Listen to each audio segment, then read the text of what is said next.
Morning, young. Youngest is colouring and feeling bright as a button. Right, off to Torquay to see Dan doing some club testing. Welcome to a windy Torquay testing.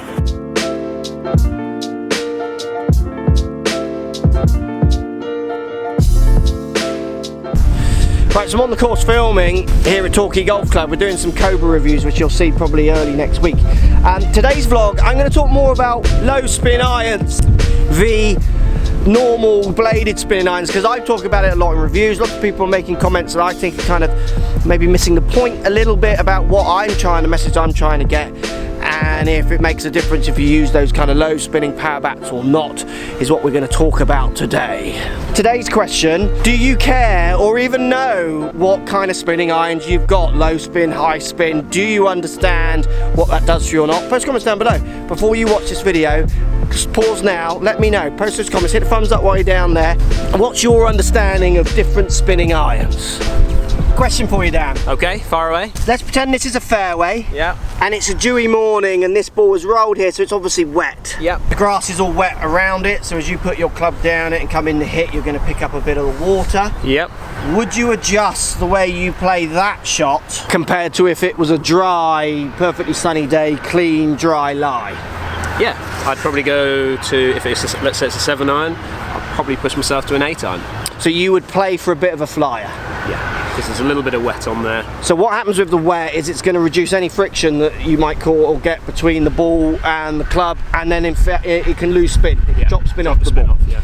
So what happens if you've got a 7 iron that is spinning at 4,000 revs, which is where I've seen some of the low spinning 7 irons get to? You're going to come down in club equally as if you would if you had higher spinning clubs. Yeah. But what happens to the ball when it flies through the air? If that's a 4,000 rev spinning, say 4,500, and a 7 iron drops down to 3,500 because of the dewy ball from a fairway ball, what happens to the flight of that ball? It'll probably dip. It's falling out of the air, isn't it? It's falling out of the air, yeah, because obviously the spin drops off and we'll see the ball sort of drop out of the air a little bit. So arguably then, distance control is, for someone who can control distance, it's going to ask a bigger question. Does that make sense what I'm saying? Yeah. It's going to make you have to think a couple of times. It's going to have to make you think you've come down in clubs, but you're also dropping from an already low spin position. Yeah. I don't know what they've got to be careful. Now. They've got to be careful with this. I mean, I'm a high spinning player, so I can get away with those slightly lower spinning irons. You say, and you've seen those in my numbers, but I wouldn't want to put a player in that position, to be honest. If I'm fitting them, I wouldn't want to put them in that position where they don't know what to do in that place. Yeah, and they're getting balls falling out of the air. Correct, because they're going to get confused. Yeah. And obviously this isn't every style of golfer, because you'll have some high handicappers or people who can't control distance who have high spin and low spin. As a footnote here, they're not all high spinners. Lots of golfers think they're all high spinners because you might hit heavy slices. That's not the case. I see plenty of handicap golfers who create next to no spin, really low spin on irons and drivers as well. Often irons more than drivers, to be honest. So that's where the low spin on those low spinning power bats can work against you.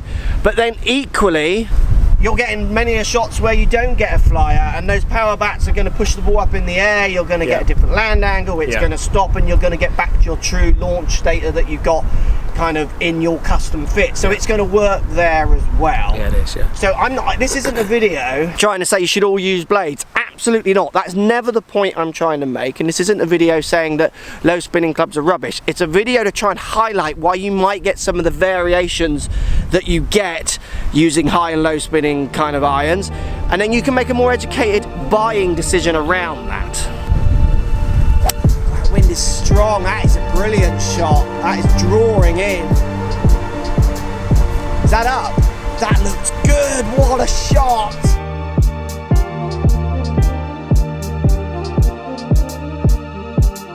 So this is a low spinning iron. It could be any manufacturer. It's just an F-Max from Cobra. Any manufacturer. It's not a dig at Cobra. Let's see where distance can sometimes come from when you're in these dry fittings. Not a bad strike. Slightly high on the face. So if we look at the two numbers here, spinning quite high, look, 7,700 with the 7 iron, and then 6,300 with the 7-iron as well, but then look what happens to the distance. If we come over to the distance, you know, it's 6 yards extra carry and you're going to get rollout when that spin number, with everything else being relatively equal, starts to change. And this is the thing I want you to become more aware of. Again, it's not saying that low spinning clubs are bad, and they're not particularly low spinning on that test, where usually that club would come out a bit lower than that. It's about understanding where that distance comes from. Yeah. Because people are making buying decisions based on launch monitors very much at the moment, and it's that situation based. So again, you sacrifice your spin to get the good indoor launch monitor numbers and that extra distance, and then you start getting the flies like we talked about earlier if you're not careful, or you don't. You need to bear that in mind. Yeah. Absolutely, and I think you need to be speaking to the guys that are fitting you, asking those questions. Yes. What's this going to do when I'm in semi-rough? What's this going to do when I'm in that wet condition, should we say? So absolutely, it doesn't. It's the extra distance isn't magic, even though often it's marketed at you as a magical thing that they've done to the face and they've put something in. Whatever it is, it's often going to be as basic as launch, bit of ball speed, and that spin number will definitely change the distance you're getting out of clubs. So just be more aware of that, and then in turn what sacrifices will be made in your game if they are changing. Right, fun day testing here at Torquay. Time to get home. Right, made it home. I'm starving. Boiled eggs for me, quick and easy. Right, next point. I've done this before in a video and it doesn't get much of a view count, which always makes me giggle because I think it's one of my best videos. And it's around Deplane. So this, you need to understand this. I'm going to put a link for the video you need to watch in the description below, and one will come up here, and I'll link it at the end of the video, so wait to the end and you can watch this one on this. When this makes sense, the idea that still gets brandishes around, and I see people still mention that if you're hitting a 7-iron rather than a 6, you're going to be a better player. It's not the number that's written on the bottom, peoples. It's the dynamic loft you deliver. It's the loft you deliver that affects Deplane, that then affects how easy it is to curve the ball offline or hard it is to curve the ball offline. So if I'm hitting a strong 6-iron delivering X amount of loft, which is the same as the weak 7, the fact that it's a 7 not a 6 but same dynamic loft is going to make no difference. No difference for left and right misses. Now there are always arguments obviously for how high it goes and then land angles, which I totally agree with and get, but hitting two clubs that deliver the same dynamic loft, if one's got pitching wedge written on the bottom, the other's a 3-iron, it makes no difference if it's the same dynamic loft. Watch the Deplane video. That video, look, lots of people watch that video and it trips them. It blows their head off, and some people get a bit angry that their heads get blown off. But just watch it a few times. The points are made and they are clear if you just get your head around it. And it makes it very obvious. I remember talking to a club designer and they giggled, you know, basically said it's, you know, what we put on the bottom is irrelevant. It's loft. It's all comes down to Deplane. So thinking that a 7 is better than a 6 just because it's got 7 on the bottom is far too basic. And it's obvious that manufacturers understand that lots of you don't understand that, which is why they're doing what they're doing, because it does sell in this launch monitor era. It's all about Deplane, people, I'm afraid. Right, in town, waiting for the guys. They're getting school shoes. It's so windy down here in Devon today. It's like insane. Christmas lights are out. That's all very exciting. Oh my word. New shoes galore. What do we think of those new shoes? Thumbs up. Only one thumbs up. Thank you. So low spinning irons, you're going to be your kind of chunky big cavity backs, just to make it clear, compared to like the complete opposite end like a blade. CGs are placed in different places. This is a tailor-made M2 iron. Every company has its version.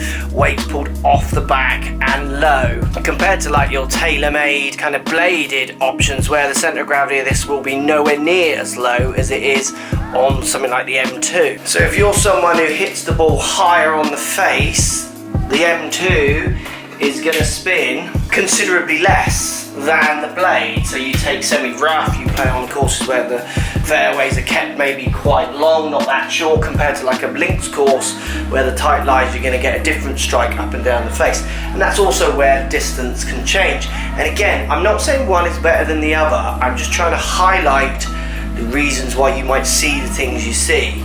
Because high launch, the ball topping out higher, coming down steeper are all positives as well. They're good things, which is where big cavity backs can help. I think people read a lot into game improvement helping you with off-centre hits. I think that's read into a lot. It's certainly advertised a lot. And also, I think people are reading in a lot into where that distance comes from. Next time you have your custom fit, or you're talking about irons with someone, just use some of these ideas to get a real idea of where you're winning. High launch, coming down steeper, great, win-win-win for lots of golfers. But then also, if you win everywhere on this game, the R&A, the USGAA are clever.